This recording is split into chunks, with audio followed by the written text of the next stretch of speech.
Selamat datang kembali. Kali ini kita mau bahas lebih dalam nih soal sumber yang Anda bagikan, buku Jeff Immelt, Hot Seat. Fokus kita kali ini di bab 12, judulnya cukup menarik ya, Pemimpin itu Optimis. Nah, di tengah dunia yang kayaknya makin sering ada guncangan gini, gagasan ini kedengarannya mungkin agak naif ya, tapi Immelt justru bilang sebaliknya. Buat dia, optimisme itu bukan sekedar harapan kosong, tapi lebih kayak alat navigasi penting. Pertanyaannya, gimana sih optimisme ini jadi tindakan nyata pas krisis beneran datang? Yuk kita bedah bareng. Iya, ini pertanyaan penting banget. Relevansinya kerasa kuat ya. Apalagi kalau kita lihat pengalaman email sendiri pas dia ngajar di Stanford di tengah ketidakpastian gara-gara pandemi 2020 itu. Optimisme yang dia maksud itu bukan soal denial atau lihat semua baik-baik aja. Tapi lebih ke keyakinan mendasar kalau jalan keluar tuh ada. Dan tugas pemimpin ya nyari jalan itu. Terus maju walaupun kelihatannya suram. Jadi ini bukan sifat pasif gitu, tapi kompetensi aktif yang wah dibutuhin banget di zaman sekarang. Oke, kita mulai dari situ ya, kelasnya Immelt di Stanford. Tadinya kan kelas itu mau bahas transformasi digital industri ya, tapi cepat banget berubah jadi studi kasus real time soal kepemimpinan pas krisis. Immelt ngundang beberapa CEO, banyak juga alumni GE yang pernah kerja sama dia, buat cerita langsung pengalaman mereka, gimana mereka hadapi badai COVID yang belum pernah ada sebelumnya itu. Apa nih yang bisa kita pelajari dari mereka? Ada beberapa pelajaran penting sih. Salah satu contoh yang paling dramatis itu dari Tom Gentile, CEO Spirit AeroSystems. Itu perusahaan pemasok komponen pesawat. Mereka tuh benar-benar kena pukul dari dua arah. Pertama, masalah Boeing 737 MAX yang dilarang terbang itu kan. Terus, disusul pandemi yang langsung bikin industri penerbangan lumpuh total. Kebayang ya dampaknya? Saham anjlok 75%. Dan yang lebih ngeri lagi, status obligasi mereka jadi junk. Artinya pasar lihat utang mereka itu beresiko tinggi banget. Jadi susah, mahal buat cair pendanaan baru. Mereka harus berjuang keras cari likuiditas darurat. Pokoknya buat bertahan hidup aja. Itu kan situasi sulit banget ya, di ujung tanduk lah istilahnya. Kalau Anda jadi CEO dalam kondisi gitu, gampang banget panik atau pesimis. Terus gimana dia? Apa kata Gentil di kelas email? Nah, justru di situ kelihatan optimisme praktisnya.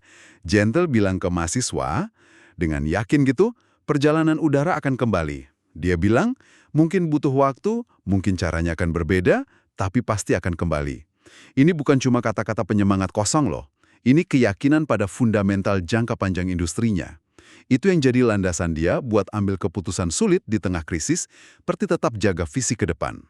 Optimisme yang ada dasarnya, gitu. Menarik, jadi bukan ngabaikan realita pahit ya, tapi melihat lebih jauh dari krisis saat ini. Kalau contoh lain, tadi Anda sebut Anne Wojcicki dari 23andMe. Betul, Anne Wojcicki, pendiri dan CEO 23andMe, perusahaan tes genetika itu. Dia bawa perspektif lain. Diskusi di kelas itu ngarah ke hubungan teknologi sama kesehatan setelah pandemi. Wojcicki ngelihatnya ada peluang besar, ini visi optimis ya, dalam pemanfaatan data kesehatan skala besar. Tujuannya buat tingkatkan keamanan publik, efisiensi biaya kesehatan di masa depan. Tentu dia sadar banget ini butuh kreativitas luar biasa, inovasi, skala operasi yang masif, tantangannya nyata. Tapi pandangannya fokus ke potensi solusi, bukan ke hambatannya aja. Oke, terus ada Ryan Lance juga kan dari ConocoPhillips. Sektor energi juga lagi goyang banget waktu itu. Gimana optimisme muncul di sana? Iya, pasar energi kan turbulensinya hebat ya. Harga minyak sempat jatuh banget. Tapi Ryan Lance, CEO ConocoPhillips, dia tetap pegang keyakinan kalau produk perusahaannya itu fundamental buat ekonomi global. Yang menarik, fokus kepemimpinannya geser ke yang dia sebut SAM, akronim dari Set Direction, Align, sama Motivate. Nah, pas lagi kerja dari rumah semua, banyak yang cemas karena pandemi. Lance nekenin pentingnya dua yang terakhir itu, Align sama Motivate. Dia aktif nenangin karyawan, nyampein keyakinan kalau perusahaan bakal lewatin badai ini. Optimismenya jadi alat buat jaga tim tetap solid dan semangat. Jadi, dari tiga contoh ini, Gentle, Wojcicki, Lance, kelihatan ya polanya, optimisme itu bukan cuma soal perasaan, tapi tentang tindakan. Kemampuan buat tetap fleksibel, adaptasi cepat sama perubahan drastis, dan yang paling penting, terus lihat dan ngomongin potensi masa depan. Bahkan pas lagi nggak jelas banget situasinya. Rekan ngajar email Rob Siegel nyimpulinya bagus tuh. Tugas pemimpin bukan cuma menghindari apa yang bisa dihindari, tapi juga, dan ini mungkin lebih penting, menavigasi krisis yang nggak terhindarkan itu dengan pandangan ke depan. Optimisme itu kompas sama bahan bakarnya. Tapi, pertanyaannya tetap, seberapa realistis sih optimisme ini pas bisnis benar-benar kritis? Apa ini bukan sekedar mekanisme pertahanan diri aja? Nah, itu pertanyaan bagus. Dan buat jawabnya, kita perlu lihat rekam jejak email sendiri. Optimisme yang dia ajarkan itu bukan teori baru buat dia, itu sesuatu yang dia praktekkan dan diuji langsung pas mimpin GE lewatin beberapa krisis terbesar mereka. Pengalamannya nunjukin kalau optimisme kepemimpinan itu bukan sikap naif yang ngabaikan resiko. Justru sebaliknya, ini keyakinan mendalam. Seringnya lahir dari pengalaman pahit pada kemampuan tim dan perusahaan buat bertahan, belajar dari pukulan, dan akhirnya nemuin cara buat bangkit lagi. Ini soal resilience, ketahanan, bukan hayalan. Kita mundur dikit ke krisis pertama yang dihadapi email sebagai CEO GE ya, tragedi 911. Itu kan kejadiannya cuma sehari setelah dia resmi menjabat. Wah, itu baptisan api banget buat dia, dunia goncang, pasar finansial kacau, dan GE dengan bisnis aviasi, asuransi, reasuransi yang gede banget, tiba-tiba ada di pusat krisis. Betul sekali. Dan tindakan pertamanya langsung nunjukin jenis optimisme strategis yang kita bahas ini. Bukannya panik terus narik diri, Immelt malah bikin keputusan berani. Ngelindungin pelanggan utama GE Aviation, yaitu maskapai-maskapai yang tiba-tiba terancam bangkrut massal. GE mutusin buat ngasih pinjaman miliaran dolar ke mereka. Kalau dilihat dari risiko finansial jangka pendek, ini langkah yang berani banget. Bahkan bahaya buat GE sendiri. Itu memang kedengaran beresiko tinggi ya. Apakah ini murni optimisme soal masa depan industri penerbangan? Atau ada juga hitung-hitungan bisnis yang dingin di baliknya? Atau mungkin dua-duanya nggak bisa dipisah pas situasi kayak gitu? Kemungkinan besar sih dua-duanya ya. Logikanya Immelt kan, seperti dijelasin di buku, cara terbaik buat lindungi GE jangka panjang itu, ya mastiin ekosistemnya, pelanggannya bisa bertahan. Ini pandangan jangka panjang yang didasari keyakinan kalau industri penerbangan bakal pulih. Jadi, ya ada optimisme, tapi ada juga kalkulasi strategis yang cerdas. Ini bukan sekedar aksi sosial gitu, ini investasi buat kelangsungan bisnis GE sendiri. Selain tindakan strategis di level korporat, sumber Anda juga nyorot soal ketahanan timnya yang luar biasa waktu itu. Ada cerita menarik soal Dennis Damerman, CFO legendaris GE yang dijuluki Triple D. Iya, kisah Damerman ini gambarin ketangguhan yang dibutuhin di tengah kekacauan total. Pasca 911, kan ada kebingungan besar soal cakupan asuransi terorisme buat pesawat-pesawat sewaan GE di seluruh dunia. Damerman, dengan gayanya yang terkenal lugas itu, dia harus nelfonin para pemimpin negara dan CEO maskapai di mana-mana. Panggilan yang sulit banget pastinya. Bayangin aja, dia harus bilang kira-kira gini, pesawat GE Anda nggak bisa terbang besok pagi nih, urusan asuransinya belum jelas gara-gara serangan kemarin. Wah, tekanannya pasti luar biasa ya. Immelt bahkan cerita gimana Damerman bisa tegas banget, mungkin sampai teriak di telepon, jangan terbangkan pesawat sialan itu atau Anda saya tuntut. Terus tutup telepon.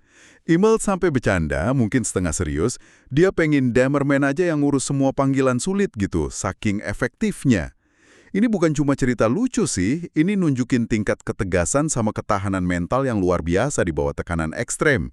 Ketegasan itu ya didorong oleh keyakinan optimisme kalau tindakan ini, walau pahit, perlu banget buat lindungin aset dan masa depan perusahaan. Selain melindungi pelanggan dan nunjukin keteguhan internal, ada juga contoh solidaritas korporat ya. Di tengah ketidakpastian ekonomi pasca 911, GE mutusin buat tetap lanjutin akuisisi unit kredit dari Xerox. Padahal dealnya udah dinego sebelum serangan. Secara hitungan bisnis murni saat itu, mungkin banyak perusahaan lain bakal mundur atau nunda ya. Kondisi pasar kan nggak pasti banget. Tapi, Immelt ngelihatnya lebih dari sekedar transaksi bisnis. Dia nganggapnya sebagai bentuk dukungan simbolis buat korporasi Amerika yang waktu itu rasanya kayak lagi dikepung. Ini semacam pernyataan keyakinan, optimisme pada ketahanan sistem ekonomi yang lebih besar. Sinyal kalau bisnis harus tetap jalan. Dan dampak jangka panjang dari tindakan-tindakan yang didasari optimisme ini kadang baru kelihatan bertahun-tahun kemudian ya. Contohnya bantuan GE ke America West Airlines itu. Tepat. Pinjaman dari GE waktu itu bantu nyelamatin Amerika West dari bangkrut dan pertahanin sekitar 13.000 pekerjaan. Tapi ceritanya nggak berhenti di situ. 4 tahun kemudian, Amerika West yang udah lebih kuat justru bisa akuisisi dan bantu US Airways keluar dari kebangkrutan mereka, yang pada gilirannya nyelamatin sekitar 30.000 pekerjaan tambahan. Ini contoh nyata gimana satu tindakan berani yang didasari keyakinan akan pemulihan bisa bikin efek domino positif yang jauh lebih luas. Optimisme yang berbuah hasil nyata. Nah, terus seolah ujian 911 belum cukup, datang lagi krisis finansial global tahun 2008. Kali ini jantung masalahnya buat GE justru ada di dalam. GE Capital, unit bisnis finansialnya yang waktu itu jadi penyumbang profit terbesar, tiba-tiba GE Capital kejebak di pusaran krisis likuiditas. Pasar commercial paper, tempat perusahaan biasa dapat dana jangka pendek, mendadak beku. Wah, ini situasi bahaya banget buat perusahaan segede GE. Benar sekali. Pembekuan pasar commercial paper yang sumber dana vital buat operasi harian GE Capital itu artinya mereka tiba-tiba susah banget dapat duit tunai buat bayar kewajiban jangka pendeknya. Ini ancaman eksistensial. Nah, disinilah kita lihat lagi gimana optimisme, keyakinan kalau solusi bisa ditemuin, mendorong tindakan cepat dan berani. Di tengah kepanikan pasar, tim email kerja siang malam, dalam hitungan hari, buat kumpulin dana darurat 15 miliar dolar. Sumber Anda cerita momen yang tegang banget ya pas mereka nunggu kepastian investasi dari Warren Buffett, si Oracle of Omaha itu. Iya, ada momen krusial pas Keith Sherin, CFO-nya waktu itu, kabarnya bilang ke email, kalau Buffett bilang enggak, kita tamat. Kalimat singkat itu nangkep banget betapa besar tekanan dan pertaruhannya saat itu. Tapi kuncinya, mereka nggak pasrah nunggu nasib. Mereka terus aktif bertindak, nyari berbagai kemungkinan solusi di bawah tekanan luar biasa. Optimisme mereka bukan berarti duduk diam berharap, tapi terus bergerak nyari jalan keluar. Akhirnya kan Buffett masuk 3 miliar dolar lewat Berkshire Hathaway. Kenapa ini penting banget selain jumlah uangnya sendiri? Investasi Buffett itu jadi lebih dari sekedar suntikan dana. Pas pasar lagi dilanda ketakutan dan ketidakpercayaan ekstrim, dukungan dari investor sekaliber Buffett itu kayak stempel persetujuan yang kuat banget. Itu sinyal kepercayaan yang luar biasa penting. Semacam jangkar psikologis di tengah badai lah. Ini nunjukin ke pasar kalau investor yang sangat dihormati aja percaya sama kelangsungan hidup dan prospek jangka panjang GE. Ini bantu stabilin persepsi dan balikin sedikit kepercayaan di saat paling genting. Contoh gimana optimisme yang didukung tindakan nyata bisa narik dukungan penting. Tapi ya, optimisme di masa krisis juga seringkali nuntut keberanian buat ambil keputusan yang sangat sulit dan menyakitkan. Dan ini terjadi di GE tahun 2008. Untuk pertama kalinya sejak depresi besar tahun 1938, GE terpaksa motong dividennya. Ini pasti pukulan berat banget ya, nggak cuma buat investor, tapi juga buat email pribadi. Bukannya orang tuanya sendiri pensiunan GE yang ngandelin dividen itu? Betul. Email ngakuin betapa sulitnya keputusan itu secara pribadi. Tapi, disinilah dia ngutip nasihat penting dari pendahulunya, Jack Welch. Welch pernah bilang, dalam situasi sulit, pemimpin punya pilihan. Akui kalau strategi sebelumnya mungkin salah, dan berani ubah arah jadi smart guy. Atau, keras kepala bertahan pada keputusan yang salah demi kelihatan konsisten, jadi consistent dumb guy. Email, walau berat, milih jadi smart guy. Motong dividen itu langkah menyakitkan, tapi perlu buat jaga kesehatan finansial perusahaan jangka panjang. Ini wujud optimisme yang realistis, optimisme yang berani hadapi kenyataan pahit, dan lakuin apa yang harus dilakuin buat bertahan dan bangun lagi. Jadi, kalau kita rangkum dari pengalaman ML di 911 sama 2008 ini, optimisme yang dia praktekkan dan anjurkan itu bukan perasaan pasif atau sekedar harapan ya. Ini kombinasi dari ketahanan, resilience yang luar biasa, kemauan keras buat terus bertindak nyari solusi bahkan pas semuanya kelihatan mustahil, dan kemampuan buat bangkit lagi setelah kena pukul keras. Ini ngingetin banget sama kutipan terkenal dari Mike Tyson yang sering dikutip Emelt. Semua orang punya rencana sampai mereka kena pukul di mulut. Kepemimpinan di masa krisis menurut pandangan ini bukan soal kesempurnaan atau ngehindarin pukulan, tapi soal apa yang Anda lakuin setelah kena pukul. Gimana Anda bangkit, belajar, dan terus maju. Optimisme itu mesin penggerak di balik kemampuan buat bangkit itu. Satu hal yang juga bikin argumen email soal optimisme jadi lebih kuat dan kredibel, itu adalah keterbukaannya dalam merefleksikan kesalahan-kesalahannya sendiri. Ini menunjukkan kalau optimisme kepemimpinan yang dia maksud nggak sama dengan arogansi, anti kritik, atau merasa diri selalu benar. Justru sebaliknya. Bisa kasih contoh refleksi kesalahannya dari sumber yang Anda bagikan? Tentu. Misalnya, pas ngelihat ke belakang, email ngakuin kalau mungkin seharusnya dia ngelakuin riset atau perubahan yang lebih drastis di portofolio bisnis JI segera setelah krisis 911. Tapi waktu itu, dia milih prioritasin stabilitas demi jaga moral tim yang lagi terguncang. Dan juga sebagai bentuk hormat ke warisan pendahulunya, Jack Welch. Dia sadar belakangan, kalau keputusan itu, walau bisa dipahami secara manusiawi dan organisasional saat itu, mungkin bukan langkah strategis yang paling optimal buat jangka panjang perusahaan. Ada lagi? Dia juga cukup kritis ke dirinya sendiri soal pengembangan kepemimpinan. Dia ngerasa kurang berhasil dalam ngembangin kader pemimpin muda secara mendalam dan merata di seluruh organisasi.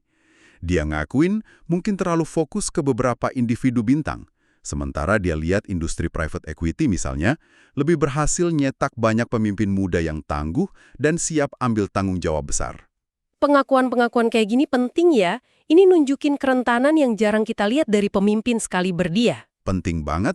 Justru pengakuan inilah yang memperkuat pesan soal optimisme. Ini nunjukin kalau pemimpin yang optimis pun bisa dan memang bikin kesalahan. Kadang kesalahan besar.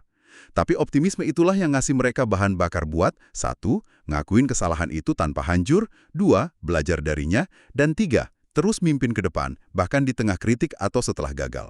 Ini misain optimisme dari delusi. Imad sendiri ngegambarinya dengan kuat di buku. Dia bilang kepemimpinan itu pada dasarnya perjalanan intens ke dalam diri. Kemampuan buat bangun besok paginya, siap buat terus dengerin, belajar, dan nyoba lagi setelah ngerasa terpukul habis-habisan kemarin, itulah inti kepemimpinan sejati di masa sulit. Dan sekali lagi, optimisme jadi fondasi psikologis yang memungkinkan kebangkitan harian semacam itu. Benar. Optimisme yang didasarkan pada realitas memungkinkan pemimpin buat ngelihat kesalahan dan kemunduran bukan sebagai akhir cerita atau bukti kegagalan pribadi yang final, tapi sebagai bagian tak terhindarkan dari proses belajar dalam perjalanan yang panjang dan kompleks. Ini bantu mereka buat nggak kejebak dalam penyesalan atau putus asa, tapi terus jaga fokus ke tujuan akhir dan langkah selanjutnya. Jadi, setelah kita telaah bareng sumber Anda, khususnya bab 12 dari Hot Seat ini, kesimpulannya muncul cukup jelas ya. Optimisme dalam definisi Immelt, yaitu keyakinan teguh buat terus maju, kapasitas buat belajar dari pengalaman baik buruk, keberanian adaptasi sama perubahan, dan ketahanan buat bangkit setelah jatuh, itu bukanlah sekedar sifat kepribadian yang nice to have gitu aja. Ini elemen fundamental, sebuah kompetensi inti yang mutlak perlu buat siapapun yang mau mimpin secara efektif di era yang penuh gejolak dan ketidakpastian kayak sekarang ini. Tepat sekali. Perlu ditekanin lagi, optimisme yang dibahas di sini bukanlah harapan naif atau ngabaikan realitas sulit. Justru sebaliknya. Ini keyakinan yang lahir dari pemahaman mendalam soal tantangan yang dihadapi, tapi dipaduin sama kepercayaan kuat pada kemampuan diri sendiri, tim, dan organisasi buat nemuin jalan keluar, buat inovasi, dan buat capai tujuan. Betapapun terjal dan sulitnya medan yang harus dilalui, ini optimisme yang berakar pada realitas, tapi didorong oleh visi masa depan. Sebuah pandangan yang kuat dan relevan ya, terutama kalau kita lihat frekuensi dan intensitas krisis yang kayaknya terus ningkat di dunia kita. Nah, sebagai pemikiran penutup nih buat Anda bawa pulang, di dunia yang tampaknya semakin sering dihadapkan pada krisis-krisis tak terduga ya, baik skala global, organisasi maupun pribadi, gimana caranya Anda secara sadar dan sengaja memupuk dan mempertahankan optimisme? Bukan optimisme sebagai angan-angan atau pelarian dari kenyataan ya, tapi optimisme sebagai sebuah strategi aktif, sebagai alat praktis buat bangun ketahanan, buat mimpin diri sendiri, dan mungkin juga buat bantu mimpin orang lain lewatin badai yang tak terhindarkan. Ini mungkin pertanyaan yang layak direnungkan.